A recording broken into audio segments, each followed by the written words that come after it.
নমস্কার। দ্বিতীয় ভাব বা আর্থিক ভাবের সিরিজে আজ জানব দ্বিতীয় ভাব আর নবম ভাবের সংস্পর্শে বা সংযোগে কি প্রভাব পড়ে বা কি ধরনের আমাদের ক্যারিয়ারে ভিত্তিক চিন্তাভাবনা করা উচিত। দ্বিতীয় ভাবের সাবলট বা দ্বিতীয় ভাবের অধিপতি যদি নবম ভাবে থাকে তাহলে ক্যারিয়ারের দিক থেকে একটু ডিস্টারবেন্স আসে। সেক্ষেত্রে কিছু কিছু স্পেসিফিক ক্যারিয়ার খুব ভালো কাজ করে, আর কিছু চিন্তাভাবনা অবশ্যই রাখতে হয়। যেমন পৈতৃক বিষয়ের যদি কোনো ব্যবসা থাকে এবং তাতে যদি রবিরও প্রভাব থাকে তাহলে সেটার দিকে মনোযোগটা দেওয়া ভালো। অর্থাৎ বংশ পরম্পরায় যে বিজনেস চলছে বা ব্যবসা চলছে সেই ধরনের ব্যবসার সঙ্গে যুক্ত হওয়া ভালো। আর দ্বিতীয় ভাবের সাবলট বা দ্বিতীয় অধিপতি যদি নবমে থাকে বা নবমকে নির্দেশ করে তাহলে প্রফেসর বা টিচিং, যেটা কোনো জায়গায় শিক্ষার বিষয়ে শিক্ষণ বিষয়ে যুক্ত থাকা ভালো। অর্থাৎ শিক্ষকের যদি প্রফেশন অ্যাকোয়ার করা যায় তাহলে খুব ভালো। এছাড়া দ্বিতীয়ভাবে সাবলট নবমের সঙ্গে যুক্ত থাকলে কারুর বিষয়ে সম্পত্তি বিক্রির ব্যবস্থা করা, যেমন অনেকে এজেন্ট হিসেবে কাজ করেন, ব্রোকার হিসেবে কাজ করেন, জমি বা বাড়ির ব্রোকার হিসেবে যে কাজ করেন সেটাও ভালো হয়। কারণ হচ্ছে সপ্তমের চতুর্থ ভাব হচ্ছে দশম ভাব, দশমের দ্বাদশ হচ্ছে কি নবম। সেই জন্য কারুর বাড়ি বিক্রি করার বিষয়ে এটা বেশ ভালো কানেকশন দেয়, সেখান থেকে অর্থ উপার্জন করা যেতে পারে। অর্থাৎ কারো সম্পত্তি বিক্রির ব্যাপারে যদি মিডিয়েটারের কাজ করা যায় সেটা ভালো। এছাড়া সপ্তমের তৃতীয় হচ্ছে নবম ভাব, সেজন্য মিডিয়েটারের কাজ হিসেবেও কারোর হয়ে মিডিয়েটার করা এবং তার সম্পত্তি বিক্রির বিষয়ে যদি মিডিয়েট করা যায় তাহলে এই বিষয়টা বেশ ভালো হয়, তার থেকে আর্থিক উপার্জনটাও ভালো হয়। ঠিক তেমনই সপ্তমের তৃতীয় যেহেতু নবম, সেই জন্য কারোর হয়ে কোনো কিছু প্রজেক্ট লিখে দেওয়া, কোনো ড্রাফট করে দেওয়া বা কারোর হয়ে কিছু লেখালেখি করে দেওয়া। অনেকে যেমন কারোর হয়ে বই লেখেন, হ্যাঁ, কারোর কোনো লেখক হয়তো মূল কাঠামোটা দিলেন বা ন্যারেট করে দিলেন, কেউ হয়তো সেটাকে ড্রাফটিং করলেন বা সেটাকে নিয়ে ঠিকঠাকভাবে গুছিয়ে লিখলেন। স্ক্রিপ্ট রাইটিং যেমন, হ্যাঁ, একটা লেখক হয়তো বই লিখেছে বা কে লিখেছেন সেটাকে সুন্দর করে গুছিয়ে আবার সিনেমার মতো করে লেখা, এইসব বিষয়গুলো খুব ভালো হয়। অর্থাৎ কোনো বিষয়কে ড্রাফটিং করা, কারোর জন্য কোনো প্রজেক্ট তৈরি করে দেওয়া, যেমন অনেকে লোন অ্যাপ্লাই করেন, এবার লোনের জন্য পেপার সাবমিট করেন, তো সেই পেপারটাকে ঠিকমতো করে গুছিয়ে তৈরি করে দেওয়া, এগুলো কিন্তু নবমভাবের কাজ। বা হয়তো কেউ কোথাও অ্যাপিল করবে, যেমন কোর্টে অ্যাপিল করবে, তো কোর্টে অ্যাপিল করার জন্য যে দস্তাবেজ তৈরি করতে হয় বা যেসব ডকুমেন্ট তৈরি করতে হয় সেসব ডকুমেন্ট তৈরি করে দেওয়া, লিখে দেওয়া, এগুলো কাজ কিন্তু ভালো।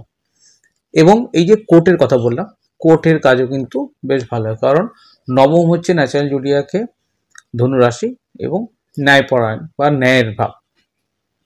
তো সেই জন্য নবম ভাবের সঙ্গে যদি যুক্ত থাকে এবং সেখানে যদি শনি বৃহস্পতির প্রভাব থাকে তাহলে কোর্টে ওকালতির কাজটাও ভালো করা যায়। তো এক্ষেত্রে দ্বিতীয়ের সঙ্গে নবমের এই কানেকশানে ওকালতি করা যায় এবং সেটা ভালো। এবং রবির প্রভাব থাকলে তো সেই বিচারক অব্দি যাওয়ার একটা ক্ষমতা রাখতে পারে। এইভাবে দ্বিতীয় নবমের কানেকশানে দেখতে হয়। এছাড়া নবমের কানেকশানে ট্রান্সপোর্ট লাইনে কমার্শিয়াল ভেহিকেলের কোনো যদি কাজ করা যায় সেটাও ভালো। কারণ হচ্ছে নবম ভাব হচ্ছে গিয়ে সপ্তমে তৃতীয়, কোনো কারোর কাউকে ট্রান্সপোর্ট করে দেওয়া, যেমন প্যাসেঞ্জার কোনো ভেহিকেল, বাস হোক বা যেসব ছোট ছোট গাড়ি হয় যেখানে মানুষ এক জায়গা থেকে আরেক জায়গায় যায় আর কি, সেরকম টাইপের গাড়ির ব্যবসা করা, সেগুলো ভালো।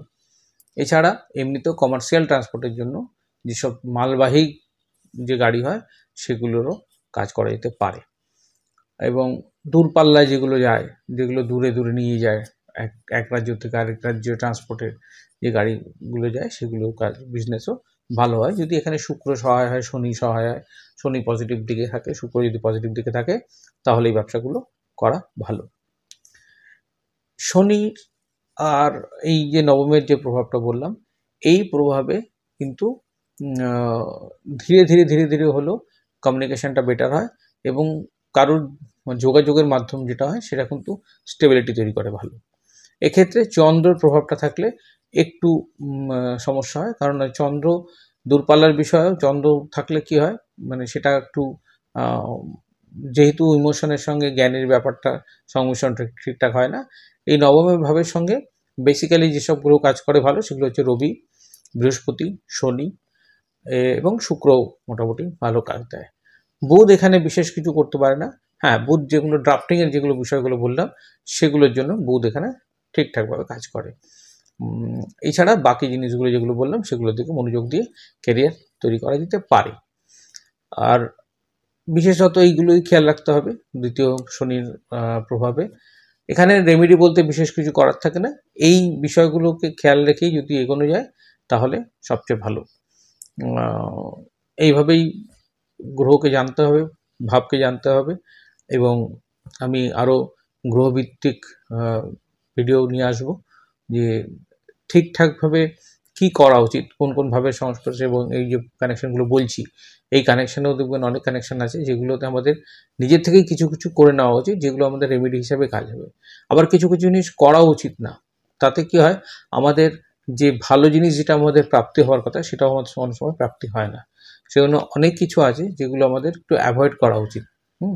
ভালো কিছু যদি পেতে হয় তাহলে সেটাও অ্যাভয়েড করা উচিত। উদাহরণস্বরূপ যেমন দিই, ধরুন আপনি কোথাও ভালো জায়গায় যেতে চান, তো ভালো জায়গায় যাওয়ার জন্য আপনার অপেক্ষা করতে হবে। সেই সময় আপনি যদি নিয়ে ভালো জায়গায় ট্রান্সফার নিতে চান তাহলে ছোটোখাটো ট্রান্সফারকে অ্যাভয়েড করতে হবে বা ছোটোখাটো পরিবর্তনকে অ্যাভয়েড করতে হবে। কারণ ছোটোখাটো পরিবর্তন যদি করতে থাকেন তাহলে হয়তো বড় জায়গার পরিবর্তনটা আটকে যাবে।